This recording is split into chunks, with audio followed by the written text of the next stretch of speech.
今集第二集 Big Keto 直擊蠶絲啫喱生產廠房，創辦人吉川社長仲為大家解釋 Jelly 嘅減脂原理同最常見嘅口感味道變化嘅疑問。Let's go！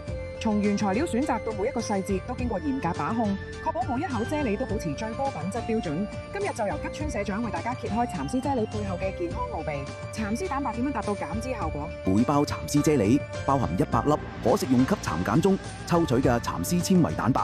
我哋可以從顯微鏡下睇到，每包蠶絲啫喱含約200納米嘅網狀結構喺腸胃中形成屏障，吸附食物中嘅油脂同糖分，排出體外。點解每批次產品嘅味道會有所不同？因應季節同埋氣候，令蠶寶寶嘅生活環境出現溫度同合度等變化，從而影響到蠶絲嘅粗細同長度。正因為利用最天然嘅原材料，縱使味道及口感稍有不同，但係仍然保證每批蠶絲嘅纖維蛋白含量達200納米，功效一致，可以安心食用。想試呢款天然又助你排除體內多餘脂肪、有助穩定血糖同膽固醇嘅 Dr. Serum 蠶絲蛋白啫喱嗎？立即訪問我哋嘅網站，體驗健康改變。下一集我哋將直擊日本街頭，睇下當地人點樣評價蠶絲蛋白啫喱，唔好錯過啊！